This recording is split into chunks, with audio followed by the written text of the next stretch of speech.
जय जय रघुवीर समर्थ। भक्तांनो, आज आपण ज्या कथेचे श्रवण करणार आहोत ती कथा म्हणजे केवळ एक पौराणिक घटना नाही, ती आहे एका भक्ताने भगवंताला मारलेली आर्तहाक आणि त्या हाकेला ओ देऊन धावून आलेला परमात्मा। भक्तांनो, ही कथा ऐकण्याचे महत्त्व सांगायचे तर असे म्हणतात की ज्यांच्या विवाहामध्ये अडचणी येत आहेत, ज्यांना अनुरूप असा जोडीदार मिळत नाही किंवा ज्यांच्या संसारात खटके उडत आहेत, त्यांनी ही रुक्मिणी स्वयंवराची कथा अत्यंत श्रद्धेने ऐकावी। जी व्यक्ती ही रुक्मिणी स्वयंवराची कथा पूर्ण श्रद्धेने ऐकते किंवा वाचते, तिच्या आयुष्यातील वैवाहिक अडचणी दूर होतात। ज्यांचे विवाह जुळत नाहीत त्यांचे विवाह लवकर आणि चांगल्या ठिकाणी जुळतात। ज्यांच्या संसारात कुरबुरी आहेत तिथे प्रेम आणि सामंजस्य निर्माण होते आणि सर्वात महत्त्वाचं म्हणजे त्याला विठ्ठल रुक्मिणीच्या चरणांची भक्ती प्राप्त होते। भक्तांनो, संत एकनाथ महाराजांनी या कथेचे जे वर्णन केले आहे ते ऐकल्याने माणसाच्या मनातील विकार दूर होऊन संसारात गोडी निर्माण होते। त्यामुळे माझी तुम्हाला हात जोडून विनंती आहे की पुढचा काही वेळ तुमचे मन, तुमचे चित्त आणि तुमचे कान फक्त आणि फक्त या हरिकथेमध्ये गुंतून ठेवा। ही कथा शेवटपर्यंत ऐकल्याशिवाय मध्येच सोडू नका, कारण या कथेच्या शेवटी जो आनंद मिळणार आहे तो तुमच्या आयुष्यात सुखाचे आणि समाधानाचे रंग भरल्याशिवाय राहणार नाही। तर भक्तांनो, या सुंदर कथेत रमून जाण्यापूर्वी तुम्ही जर आपल्या चॅनेलवरती नवीन असाल तर या चॅनेलला नक्की सबस्क्राईब करा, तसंच ती घंटी देखील वाजवायला विसरू नका, जेणेकरून आपल्या नवनवीन व्हिडिओंचं नोटिफिकेशन तुमच्यापर्यंत लवकरात लवकर पोहोचेल। चला तर मग विठ्ठल नामाचा गजर करूया आणि या मंगल कथेला सुरुवात करूया। पुंडलिक वरदे हरी विठ्ठल, श्री ज्ञानदेव तुकाराम, पंढरीनाथ महाराज की जय। भक्तांनो, फार वर्षांपूर्वीची गोष्ट आहे। आपल्या या पुण्यभूमी भारतवर्षात अनेक समृद्ध राज्ये होती। त्यातीलच एक वैभवशाली आणि सुसंस्कृत राज्य म्हणजे विदर्भ। आज आपण ज्याला विदर्भ म्हणतो त्याहीपेक्षा ते राज्य विशाल आणि संपन्न होते। या विदर्भ देशाची राजधानी होती कुंडिनपूर, सध्याचे अमरावती जिल्ह्यातील कौंडिन्यपूर असे मानले जाते। भक्तांनो, कुंडिनपूर नगरीचे वर्णन काय करावे, जणू इंद्राची अमरावतीच पृथ्वीवर अवतरली होती। उंचच उंच राजवाडे आकाशाला स्पर्श करत होते। प्रत्येक घरासमोर रांगोळ्या, दारात तुळस आणि गोठ्यात दुभत्या गायी होत्या। त्या नगरातील रस्ते इतके रुंद होते की एका वेळी अनेक रथ तिथून जाऊ शकत होते। बागांमध्ये विविध रंगांची फुले बहरलेली असत आणि वाऱ्यासोबत त्यांचा सुगंध संपूर्ण नगरात दरवळत असे। तिथली प्रजा अत्यंत सुखी आणि समाधानी होती, कारण त्यांचा राजा तसाच पुण्यवान होता। त्या राजाचे नाव होते भीमक। राजा भीमक हा अत्यंत नीतिमान, धर्मपरायण आणि प्रजाहितदक्ष होता। त्याच्या राज्यात कधीही अधर्म घडला नाही। तो ब्राह्मणांचा आदर करत असे, साधू संतांचा सन्मान करत असे आणि प्रजेला आपल्या मुलाप्रमाणे जपत असे। राजा भीमकला 5 पुत्र होते आणि 1 कन्या होती। 5 पुत्रांमध्ये सर्वात थोरला होता रुक्मी। हा रुक्मी दिसायला अत्यंत देखणा आणि शरीराने बलवान होता, पण म्हणतात ना, शक्तीसोबत बुद्धी आणि नम्रता असावी लागते। रुक्मीकडे शक्ती होती पण नम्रता नव्हती। तो अत्यंत अहंकारी, क्रोधी आणि महत्त्वाकांक्षी होता। त्याला वाटत असे की जगातील सर्व सत्ता आपल्या पायाशी असावी। त्याच्या खालोखाल रुक्मरथ, रुक्मबाहू, रुक्मेश आणि रुक्ममाली असे 4 भाऊ होते। ते 4ही भाऊ आपल्या मोठ्या भावाच्या म्हणजे रुक्मीच्या शब्दाबाहेर नव्हते, पण या 5 भावांच्या नंतर त्या राजघराण्यात एका दिव्य तेजाचा जन्म झाला। राजा भीमक आणि राणी शुद्धमती यांच्या पोटी 1 कन्या जन्माला आली। तिचे नाव ठेवले रुक्मिणी। भक्तांनो, रुक्मिणी म्हणजे साक्षात लक्ष्मीचा अवतार। तिच्या जन्माच्या वेळी आकाशातून पुष्पवृष्टी झाली, दुदुंभी वाजू लागल्या आणि संपूर्ण विदर्भ देशात आनंदाची लाट पसरली। बाळ रुक्मिणी पाळण्यात असतानाच तिचे तेज पाहून ऋषीमुनी सांगत, राजा, ही तुझी कन्या सामान्य नाही, ही त्रैलोक्याची स्वामिनी होणार आहे. हिचे नाव इतिहासात सुवर्ण अक्षरांनी लिहिले जाईल. ती जसजशी मोठी होऊ लागली तसतसे तिचे सौंदर्य अधिकच खुलू लागले. तिचे रूप असे होते की पाहणाऱ्याचे भान हरपावे. चंद्रासारखा शीतल चेहरा, हरणीसारखे पाणीदार डोळे आणि वाणीत साक्षात सरस्वतीचा वास. रुक्मिणी केवळ रूपाने सुंदर नव्हती, तर ती अत्यंत बुद्धिमान आणि संस्कार संपन्न होती. लहानपणापासूनच तिला ईश्वर भक्तीची ओढ होती. राजवाड्यात रोज अनेक अतिथी येत असत. कुणी देशाटन करणारे प्रवासी, कुणी तीर्थयात्रा करणारे साधू, तर कुणी महान तपस्वी ऋषीमुनी. राजा भीमक या सर्वांचा यथोचित पाहुणचार करत असे. जेव्हा हे अतिथी राजसभेत बसून आपल्या प्रवासाचे वर्णन करत, तेव्हा तिथे एक नाव वारंवार येत असे, द्वारकेचा राणा श्रीकृष्ण. कुणी सांगत असे, आहो राजा, मथुरेत त्या नंदाच्या घरी जो कृष्ण वाढला, त्याने बालपणीच पुतना मावशीचा उद्धार केला. कुणी सांगत, त्याने करंगळीवर गोवर्धन पर्वत उचलून गोकुळवासियांचे रक्षण केले. तर कुणी त्याच्या सौंदर्याचे वर्णन करत असे. त्याचे ते श्यामवर्ण रूप, डोक्यावर मोरपीस आणि हातात बासरी पाहिली की गाई वासरेच काय, पण यमुनेचे पाणीही थबकते. राजकन्या रुक्मिणी पडद्याच्या आड उभे राहून या कथा अत्यंत तन्मयतेने ऐकत असे. तिला श्रीकृष्णाच्या पराक्रमाच्या कथा ऐकून जेवढा आनंद होत असे, त्यापेक्षा जास्त आनंद त्याच्या दयाळूपणाच्या कथा ऐकून होत असे. तिला वाटे, जो इतका शक्तिशाली असूनही इतका प्रेमळ आहे, जो असुरांचा काळ असूनही भक्तांचा सखा आहे, तोच पुरुष श्रेष्ठ आहे. रोज नवनवीन कथा कानावर पडत होत्या. कधी नारद मुनी येत आणि आपल्या विनेवर नारायण नारायण असा जप करत श्रीकृष्णाचे गुणगान गात. नारद मुनींनी एकदा रुक्मिणीला सांगितले, हे कन्ये, या त्रिभुवनात तुझ्या सौंदर्याला आणि गुणांना साजेसा असा एकच वर आहे, आणि तो म्हणजे श्रीकृष्ण. तो साक्षात विष्णू आहे आणि तू साक्षात लक्ष्मी आहेस. तुझे आणि त्यांचे मिलन हे अटळ आहे. हे शब्द रुक्मिणीच्या मनावर कोरले गेले. तिने श्रीकृष्णाला कधीही पाहिले नव्हते, त्याचे चित्रही पाहिले नव्हते, पण केवळ त्याचे गुण ऐकून तिने आपले मन, आपले हृदय आणि आपले सर्वस्व त्याला अर्पण केले होते. यालाच म्हणतात गुणानुराग, गुणांवर चढलेले प्रेम. भक्तांनो, तिने मनोमन ठरवले होते की विवाह करेल तर त्या यादवेंद्रांशीच, नाही तर अविवाहित राहील. ती रात्रंदिवस श्रीकृष्णाच्या ध्यानात मग्न राहू लागली. तिला राजवाड्यातील सुखभोगांमध्ये रस उरला नाही. तिचे चित्त आता द्वारकेकडे लागले होते. रुक्मिणी आता उपवर झाली होती. तिचे वय लग्नाचे झाले होते. तिचे सौंदर्य आणि बुद्धिमत्ता याची कीर्ती दशदिशांना पसरली होती. अनेक देशांचे राजे तिला मागणी घालत होते. राजा भीमकलाही आपल्या लाडक्या मुलीसाठी योग्य वर हवा होता. राजाच्या मनात कुठेतरी वाटत होते की आपली मुलगी जर लक्ष्मी समान आहे, तर तिला पतीही विष्णू समान श्रीकृष्णच असावा.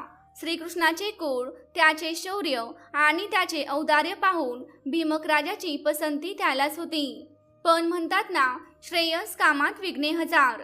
इथे विघ्न होते रुक्मिणीचाच सक्का भाऊ रुक्मी. हा रुक्मी श्रीकृष्णाचा घोर द्वेष्टा होता. त्याचे कारण असे की रुक्मीची मैत्री मगध देशाचा क्रूर राजा जरासंध याच्याशी होती. जरासंध आणि श्रीकृष्ण यांचे वैर जगजाहीर होते. श्रीकृष्णाने कंसाचा वध केला होता आणि कंस हा जरासंधाचा जावई होता. त्यामुळे जरासंधाने अनेकदा मथुरेवर आक्रमणे केली होती. या जरासंधाच्या गटात रुक्मी सामील होता.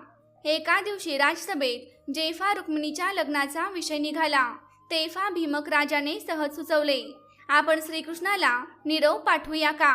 हे ऐकताच रुक्मीच्या रागाचा पारा चढला. तो सिंहासनावरून उठून ओरडला, बाबा, तुम्हाला म्हातारपणी काय झालं आहे? त्या गवळ्याशी आपल्या राजकन्येचा विवाह, ज्याला ना कुळ आहे ना गोत्र, जो कालपर्यंत गायी राखत होता, लोणी चोरत होता, त्या कृष्णाशी आपल्या बहिणीचे लग्न लावणे हा आपल्या सूर्यवंशी कुळाचा अपमान आहे. भीमक राजाने त्याला समजावण्याचा प्रयत्न केला. अरे पुत्रा, श्रीकृष्ण हा साक्षात विष्णूचा अवतार आहे. त्याचे गुण पहा. पण रुक्मी ऐकण्याच्या मनस्थितीत नव्हता. त्याने अंतिम निर्णय सुनावला. मी ठरवले आहे, माझी बहीण रुक्मिणी हे चेदी देशाचा राजा शिशुपाल यालाच वरेल. शिशुपाल हा पराक्रमी आहे, तो जरासंधांचा मित्र आहे आणि आपल्या बरोबरीचा आहे. हा माझा शब्द आहे आणि तो बदलणार नाही. शिशुपाल हे नाव ऐकताच राज्यसभेतील मंत्री आणि ज्ञानी लोकांचे चेहरे पडले, कारण शिशुपाल हा दुष्ट होता, श्रीकृष्णाचा द्वेष करणारा होता. पण रुक्मीच्या हट्टापुढे आणि त्याच्या सैन्यबळापुढे वृद्ध राजा भीमक हतबल झाले. त्यांनी नाईलाजाने मान डोलावली. लग्नाची तारीख ठरली. शिशुपालाला निरोप गेला. लग्नाची तयारी सुरू झाली. ही बातमी जेव्हा अंतपुरात रुक्मिणीला समजली तेव्हा तिच्या पायाखालची जमीनच सरकली. तिला वाटले, हे देवा, हे काय झाले? मी ज्याला पती मानले तो सोडून हा शिशुपाल कुठून आला? तिला शिशुपालाचे नाव ऐकूनच किळस वाटत होती. सिंहाचा वाटा कोल्ह्याला मिळावा तसा हा प्रकार होता. ती रडू लागली. तिने अन्न पाणी सोडले. तिची आई राणी शुद्धमती तिला समजावण्यासाठी आली, पण रुक्मिणीने आपले मन मोकळे केले. आई, मी प्राण देईन, पण त्या शिशुपालाच्या गळ्यात माळ घालणार नाही. माझे हृदय मी श्रीकृष्णाला दिले आहे. आईला मुलीचे दुःख समजत होते, पण मुलगा रुक्मीच्या धाकामुळे ती काहीच करू शकत नव्हती. विवाहाला आता अवघे काही दिवसच उरले होते. शिशुपाल आपल्या अफाट सेनेसह सोबत जरासंध, दंतवक्र, शाल्व अशा दुष्ट राजांना घेऊन कुंडिनपूरच्या दिशेने निघाला होता. रुक्मिणीने विचार केला, आता रडून उपयोग नाही. जर माझी भक्ती खरी असेल तर देवाला माझी हाक ऐकू येईलच, पण नुसती हाक मारून चालणार नाही. मला प्रयत्न करावे लागतील. तिने एक अत्यंत धाडसी निर्णय घेतला. तिने श्रीकृष्णाला पत्र लिहिण्याचे ठरवले. पण हे पत्र घेऊन जाणार कोण? कुणीतरी अत्यंत विश्वासू, जो वेगाने जाईल आणि गुप्तपणे हे काम करेल अशी व्यक्ती हवी होती. तेव्हा तिला राजपुरोहितांच्या ओळखीचे एक वृद्ध पण तेजस्वी ब्राह्मण आठवले. त्यांचे नाव होते सुदेव. रुक्मिणीने रात्रीच्या वेळी गुप्तपणे त्या ब्राह्मणांना आपल्या महालात बोलावले. तिने त्यांचे पाय धरून त्यांना वंदन केले. डोळ्यातल्या अश्रूंनी त्यांचे पाय भिजले. ती म्हणाली, हे विप्रवर, तुम्ही माझे वडील आहात. आज माझी इज्जत आणि माझे प्राण तुमच्या हातात आहेत. मला या संकटातून फक्त द्वारकेचा राणा वाचू शकतो. तुम्ही माझा निरोप घेऊन द्वारकेला जाल का? त्या ब्राह्मणाचे अंतःकरण द्रवले. त्यांनी पाहिले की ही राजकन्या नसून साक्षात भक्तीची मूर्ती आहे. त्यांनी तिला आशीर्वाद दिला आणि हे काम स्वीकारले. रुक्मिणीने लेखणी घेतली. तिने जे पत्र लिहिले ते साधेसुधे पत्र नव्हते. ते होते 7 श्लोकांचे एक अद्भुत प्रेमकाव्य, ज्याला आजही रुक्मिणी पत्रिका किंवा रुक्मिणी संदेश म्हटले जाते. तिने लिहिलेल्या त्या 7 श्लोकांचा अर्थ आपण सोप्या मराठीत समजून घेऊया, कारण त्यातच कथेचे सार आहे. भक्तांनो, पहिल्या श्लोकात ती लिहिते, हे भुवन सुंदरा, तुझे गुण कानांवर पडताच माझ्या शरीराचा ताप आणि मनाची तगमग शांत झाली आहे. तुझे रूप डोळ्यांना सुखावणारे आहे. म्हणूनच हे अच्युता, माझे मन सर्व लज्जा सोडून तुझ्यावर चढले आहे. येथे ती कबूल करते की तिचे प्रेम हे शारीरिक आकर्षणातून नाही तर गुणश्रवणातून निर्माण झाले आहे. दुसऱ्या श्लोकात ती त्याच्या योग्यतेचे वर्णन करते आणि विचारते, कुळ, शील, रूप, विद्या आणि वयाने संपन्न अशा तुला कोणती बुद्धिमान कन्या वरण्यास उत्सुक नसेल? तू नृसिंह पुरुषांमध्ये सिंह आहेस. तिसऱ्या श्लोकात ती आपली व्यथा मांडते, मी तुलाच पती म्हणून निवडले आहे आणि स्वतःला तुला अर्पण केले आहे. आता तू इथे येऊन माझा स्वीकार कर. सिंहाचा वाटा जसा कोल्ह्याला मिळू नये तसेच त्या शिशुपालाने मला स्पर्शही करू नये असे मला वाटते. जर त्याने मला स्पर्श केला तर ते तुझ्यासाठी आणि माझ्यासाठीही लज्जास्पद असेल. चौथ्या श्लोकात ती शपथ घेते, जर मी इष्टापुरतं विहिरी तळी बांधणे, यज्ञ, नियम, व्रत आणि देवता ब्राह्मणांची पूजा केली असेल तर त्याचे फळ म्हणून गदाधर श्रीकृष्णानेच माझे पाणी ग्रहण करावे, शिशुपालाने नव्हे. येथे ती आपल्या पुण्याईचा हवाला देते. ती म्हणते की तिचे सर्व सत्कर्म फक्त तुला मिळवण्यासाठीच होते. 5व्या श्लोकात ती श्रीकृष्णाला उपाय सुचवते. विवाहाच्या आदल्या दिवशी तू गुप्तपणे आपल्या सेनेसह विदर्भात ये. शिशुपाल आणि जरासंधाच्या सैन्याचा पराभव कर आणि राक्षसी विवाह पद्धती म्हणजेच बळाचा वापर करून वधूला नेणे अवलंब करून मला घेऊन जा. कारण सरळ मार्गाने ते माझा विवाह तुझ्याशी होऊ देणार नाहीत. 6व्या श्लोकात ते एका व्यावहारिक अडचणीवर उपाय सांगते. तू म्हणशील की मी अंतपुरातून तुला कसे नेणार, तिथे तर पहारे असतील. तर एक आमच्या कुळाची अशी रीत आहे की लग्नाच्या दिवशी सकाळी वधूला गावाबाहेरील अंबिका मातेच्या दर्शनाला जावे लागते. तिथे जत्रा असते. मी जेव्हा दर्शनासाठी बाहेर पडेन तेव्हाच तू माझे हरण कर. आणि शेवटच्या 7व्या श्लोकात ती निर्वाणीचा इशारा देते. हे कमल नयना, जर मला तुझ्या चरणांची धूळ लाभली नाही, जर तू आला नाहीस तर मी उपोषण करून माझे प्राण त्यजेन. आणि जोपर्यंत तुझा अनुग्रह मला लाभत नाही तोपर्यंत शेकडो जन्म घेऊन मी तुझीच वाट पाहीन. हे पत्र वाचताना तुमचेही डोळे पाणावले असतील ना. केवढे हे प्रेम आणि केवढा हा विश्वास. तिने ते पत्र गुंडाळून त्या ब्राह्मणांच्या हाती दिले.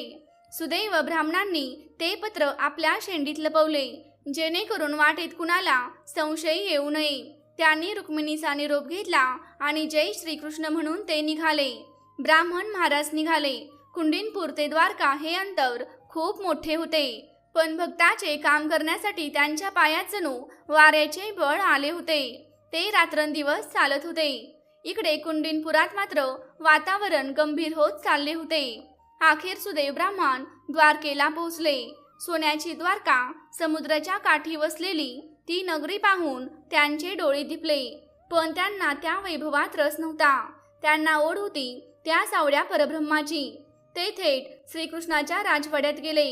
द्वारपालाने एका ब्राह्मणाला पाहून अडवले नाही, कारण श्रीकृष्णाच्या दरबारात ब्राह्मणांना नेहमीच मुक्त प्रवेश होता. श्रीकृष्ण सुवर्ण सिंहासनावर विराजमान होते. त्यांच्या भोवती उद्धव, अक्रूर आणि इतर यादव वीर बसले होते. ब्राह्मणाला दारात पाहताच साक्षात त्रैलोक्याचा स्वामी श्रीकृष्ण सिंहासनावरून खाली उतरला. त्याने धावत जाऊन ब्राह्मणाला वंदन केले. त्यांना हाताला धरून आसनावर बसवले. त्यांना पाणी दिले. त्यांचे पाय धुतले. श्रीकृष्णाने प्रेमाने विचारले, हे विप्रवर, आपण फार लांबून आल्यासारखे दिसता. आपला चेहरा चिंताक्रांत आहे. सांगा, मी तुमची काय सेवा करू? सुदैव ब्राह्मणांनी आजूबाजूला पाहिले. श्रीकृष्णाने खून केली आणि सर्वजण थोडे बाजूला झाले. एकांतात सुदैव म्हणाले, हे यदुनंदना, मी विदर्भातून आलो आहे. तिथल्या राजकन्येने रुक्मिणीने आपल्या हृदयातील भावना एका पत्रात मांडून तुमच्यासाठी पाठवले आहेत. असे म्हणून त्यांनी आपल्या शेंडीत लपवलेले ते पत्र बाहेर काढले आणि श्रीकृष्णाच्या हाती दिले. श्रीकृष्णाने ते पत्र उघडले. रुक्मिणीच्या डोळ्यातील अश्रूंनी काही अक्षरे पुसट झाली होती. श्रीकृष्णाने ते पत्र वाचायला सुरुवात केली. ऋत्वा गुणा भुवन सुंदर हे शब्द वाचताना श्रीकृष्णाचे हृदय हिलावले. रुक्मिणीची भक्ती, तिची आर्तता आणि तिचा दृढ निश्चय पाहून भगवंताच्या डोळ्यात पाणी आले. विशेषतः जेव्हा त्यांनी वाचले की जर तू आला नाहीस तर मी प्राण देईन, तेव्हा श्रीकृष्णाने पत्र मिटले. ते हसले आणि सुदैवाचा हात हातात घेऊन म्हणाले, हे ब्राह्मणा, तुम्ही निश्चिंत असा. रुक्मिणीचे मन मला आधीच ज्ञात आहे. जशी ती माझ्यासाठी झुरत आहे तसेच माझे मनही तिच्यासाठी व्याकुळ आहे. मला माहीत आहे की रुक्मिणीने द्वेषासाठी हे कारस्थान रचले आहे. पण तुम्ही काळजी करू नका. जसे लाकडाला घासून त्यातून अग्नी प्रगट होतो आणि तो अग्नी सर्वांना जाळून टाकतो, तसेच मी त्या दुष्ट राजांच्या गर्दीतून माझ्या रुक्मिणीला नक्कीच घेऊन येईन. वेळ खूप कमी होता. लग्नाचा दिवस जवळ आला होता. श्रीकृष्णाने ताबडतोब आपल्या सारथीला दारुकाला बोलावले. आज्ञा झाली, दारुका, आपला गरुडध्वज रथ सज्ज कर. शैव्य, सुग्रीव, मेघपुष्प आणि बलाहक हे आपले 4 दिव्य घोडे त्याला जोड. आपल्याला आत्ताच्या आत्ता विदर्भाला जायचे आहे. दारुकाने क्षणाचाही विलंब न लावता रथ सज्ज केला. रथाच्या चाकांचा खडखडाट झाला. श्रीकृष्ण आणि सुदैव ब्राह्मण रथात बसले. श्रीकृष्णाने घोड्यांचे लगाम हाती घेतले आणि रथाला असा वेग दिला की जणू तो जमिनीवरून नाही तर आकाशातूनच उडत चालला आहे. एका रात्रीत त्यांनी द्वारका ते विदर्भ हे शेकडो मैलांचे अंतर कापले. इकडे द्वारकेत बलरामदादांना ही बातमी समजली. त्यांना कळले की श्रीकृष्ण एकटाच विदर्भाच्या दिशेने गेला आहे. त्यांना काळजी वाटली. तिथे शिशुपाल, जरासंध, शाल्व असे सगळे एकत्र जमले आहेत. कृष्णाला एकटे सोडून चालणार नाही असा विचार करून बलरामदादांनी आपली अफाट यादव सेना घेतली. हत्ती, घोडे, रथ आणि पायदळ आणि तेही वेगाने श्रीकृष्णाच्या पाठोपाठ निघाले. कुंडिनपुरात लग्नाचा दिवस उजाडला. आज वसंत पंचमीचा शुभ मुहूर्त होता. संपूर्ण शहर सजले होते. घराघरांवर गुड्या उभारल्या होत्या. रस्ते फुलांनी आच्छादले होते. सनई चौघडे वाजत होते. शिशुपाल नवरदेव बनून नटला होता. त्याला वाटत होते की आज रुक्मिणी आपलीच होणार. तो आपल्या मित्रांशी जरासंधाशी गप्पा मारत होता. बघितलेत त्या कृष्णाची काय हिंमत की इथे येईल. आज मी ती राजकन्या जिंकलीस म्हणून समजा. त्याचा अहंकार गगनात मावत नव्हता. रुक्मी सुद्धा आनंदाने फुगला होता. पण राजवाड्यात तिथे वातावरण पूर्णपणे वेगळे होते. रुक्मिणीची अवस्था पाण्याबाहेर काढलेल्या माशासारखी झाली होती. सकाळ झाली तरी सुदेव ब्राह्मण परत आले नव्हते. कृष्ण आले असतील का? त्यांना माझे पत्र मिळाले असेल का? की त्यांनी मला नाकारले असेल? असे हजारो प्रश्न तिच्या मनात थैमान घालत होते. ती खिडकीत उभी राहून राजमार्गाकडे टक लावून पाहत होती. तिचे डोळे पाणावले होते. ती मनातल्या मनात देवाला विनवू लागली, हे गोविंद, हे दामोदर, आता अंत पाहू नकोस रे. माझा विश्वास खोटा ठरू देऊ नकोस. तेवढ्यात एक शुभशकून घडला. रुक्मिणीचा डावा डोळा लवू लागला. स्त्रियांसाठी डावा डोळा लावणे हे शुभ मानले जाते. तिला वाटले की काहीतरी चांगले घडणार आहे. आणि त्या क्षणी तिला लांबून सुदेव ब्रह्मा येताना दिसले. त्यांच्या चेहऱ्यावर एक समाधानाचे हास्य होते. रुक्मिणी धावतच त्यांच्याकडे गेली. तिने शब्दाने काहीच विचारले नाही, फक्त नजरेने विचारले. ब्राह्मणाने हलकेच मान डोलावली आणि सांगितले, राजकन्ये, तुझे भाग्य फळाला आले. यदुनंदन श्रीकृष्ण आले आहेत. त्यांनी नगराच्या बाहेरील उद्यानात आपला तळ ठोकला आहे. हे ऐकताच रुक्मिणीच्या अंगावर रोमांच उभे राहिले. तिला इतका आनंद झाला की काय करावे हेच सुचेना. तिने मनोमन त्या ब्राह्मणाला साष्टांग नमस्कार घातला. दरम्यान राजा भीमकला बातमी मिळाली की श्रीकृष्ण आणि बलराम लग्नासाठी आले आहेत.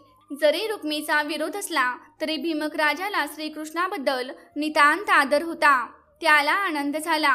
राजा स्वतः सामोरे गेला. त्याने श्रीकृष्ण बलरामांचे स्वागत केले. त्यांना मधुपर्क दिला, नवीन वस्त्रे दिली आणि राहायला उत्तम व्यवस्था करून दिली. नगरातील लोकांना जेव्हा समजले की रुक्मिणीला पाहण्यासाठी खुद्द श्रीकृष्ण आले आहेत, तेव्हा लोक कुजबुजू लागले. आहो, खरं तर रुक्मिणीची जोडी श्रीकृष्णाशी शोभते. तो शिशुपाल तर कशातच नाही. देवानेच ही जोडी जुळवावी. प्रजेचे हे प्रेम आणि आशीर्वादच जणू रुक्मिणीच्या पाठीशी उभे होते. लग्नाची वेळ जवळ येत होती. ठरल्याप्रमाणे रुक्मिणीला शहराबाहेर असलेल्या अंबिका मातेच्या मंदिरात दर्शनासाठी जायचे होते. यालाच आपण गौरीहर पूजन म्हणतो. सैनिकांचा कडेकोट बंदोबस्त होता. रुक्मिणी आपल्या सख्यांसह आणि दासींसह पालखीत बसली. तिने मौन धारण केले होते. अंगावर जरीची साडी, कपाळावर हळद आणि हातात पूजेचे ताट. पण तिचे चित्त स्थिर नव्हते. पालखी राजमार्गावरून चालली होती. दुतर्फा लोक उभे होते. मिरवणूक मंदिरापाशी पोहोचली. मंदिर नगराच्या बाहेर एका सुंदर बागेत होते. रुक्मिणी पालखीतून उतरली. तिने आपले पाय आणि हात धुतले आणि मंदिरात प्रवेश केला. तिथे असलेल्या वृद्ध सुवासिनींनी तिला आशीर्वाद दिला. रुक्मिणी देवीच्या मूर्तीसमोर उभी राहिली. तिने मनोभावे देवीची पूजा केली. फुले वाहिली, गंध लावला आणि नैवेद्य दाखवला. आणि मग तिने हात जोडून देवीला प्रार्थना केली. नमस्ते त्वा अंबिके अभिक्षम स्वसंतानयुताम शिवा भूयात पतिर्मे भगवान कृष्ण तन्मते नम. याचा अर्थ, हे अंबिका माते, मी तुला आणि तुझ्या पुत्राला गणपतीला नमस्कार करते. माझी तर कोणतीही इच्छा नाही. माझी फक्त एकच इच्छा आहे की भगवान श्रीकृष्णच मला पती म्हणून लाभावेत. जर तू माझ्या भक्तीवर प्रसन्न असशील तर माझी ही इच्छा पूर्ण कर. ही प्रार्थना करताना तिचे डोळे भरून आले होते. तिने देवीच्या चरणांवरील एक फूल उचलले आणि ते आपल्या डोक्याला लावले. तिला जणू देवीचा कौल मिळाला. पूजा आटोपली. रुक्मिणी बाहेर आली. मंदिराच्या बाहेर राजकुमारांची आणि राजांची गर्दी जमली होती. जरासंध, शिशुपाल आणि त्यांचे सैनिक तिथेच पहारा देत होते. सर्वांना उत्सुकता होती की नवरी कशी दिसते. रुक्मिणीने एक युक्ती केली.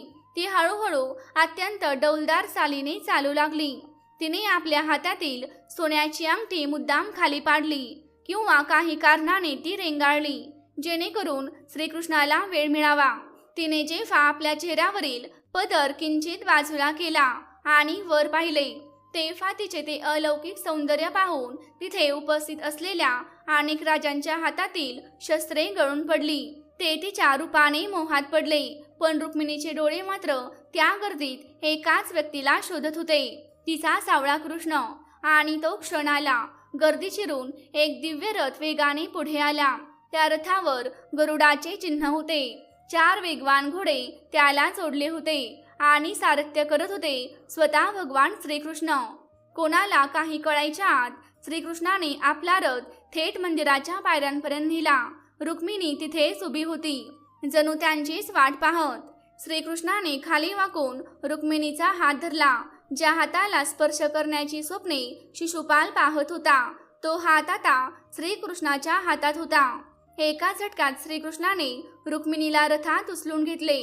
तिला आपल्या शेजारी बसवले. रुक्मिणीने श्रीकृष्णांच्या खांद्यावर डोके ठेवले. तिला आता कशाचीही भीती नव्हती, कारण ती आता जगन्यंतेच्या आश्रयाला होती. हे दृश्य पाहून तिथे उपस्थित असलेले शिशुपाल, जरासंध आणि इतर राजे काही क्षण अवाक झाले. त्यांना काय झाले हेच समजेना. अरे हे काय, नवरी पळवली, पकडा, मारा, आडवा, असा एकच गोंधळ सुरू झाला. पण तोपर्यंत श्रीकृष्णाचा रथ वाऱ्याच्या वेगाने तिथून निसटला होता. शिशुपाल आणि जरासंध अपमानाने पेटून उठले.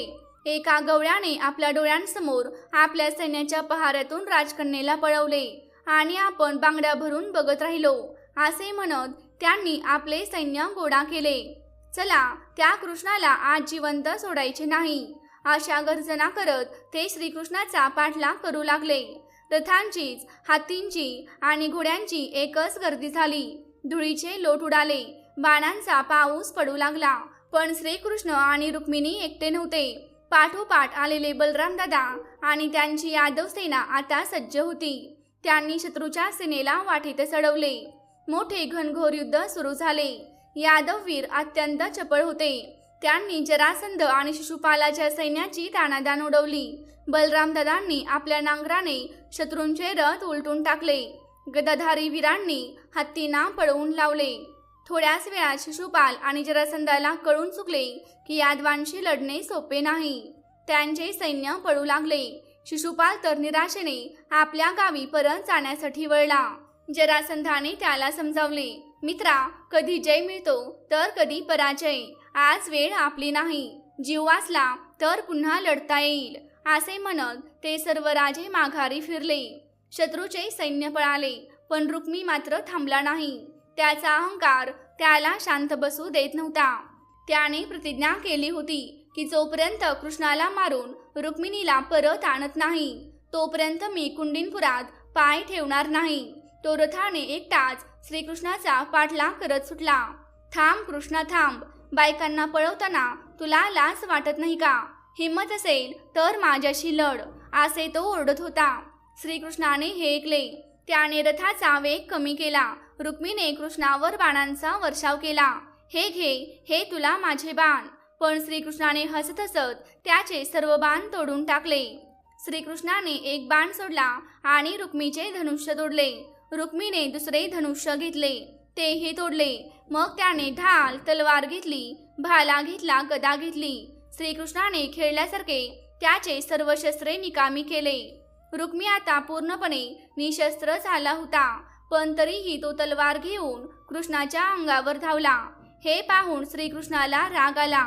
त्यांनी आपली तीक्ष्ण तलवार उपसली आणि ते रुक्मीचा वध करण्यासाठी सज्ज झाले. हे पाहून रुक्मिणी माता कळवळली. काहीही झाले तरी तो तिचा सख्खा भाऊ होता रक्ताचे नाते होते. ती रथातून खाली उतरली आणि श्रीकृष्णाच्या पाया पडली.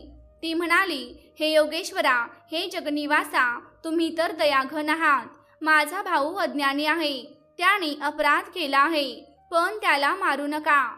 माझ्या भावाचा वध करून माझ्या आनंदाच्या दिवशी मला दुःख देऊ नका. त्याला जीवदान द्या. रुक्मिणीचे ते काकुळतीचे शब्द आणि डोळ्यातील पाणी पाहून श्रीकृष्णाचा राग शांत झाला. त्यांनी तलवार खाली केली, पण रुक्मिणीला काहीतरी शिक्षा देणे गरजेचे होते, जेणेकरून त्याचा खोटा अहंकार मोडेल. श्रीकृष्णाने त्याला ठार मारले नाही. त्यांनी डोक्यावरचे अर्धे केस आणि अर्धा मिशा कापून त्याला विद्रूप केले. त्या काळी एका क्षत्रियासाठी विद्रूप होणे हे मरणापेक्षाही भयानक मानले जात असे. श्रीकृष्णाने त्याला रथाला बांधून थोडे थोडे फरफटले आणि मग सोडून दिले.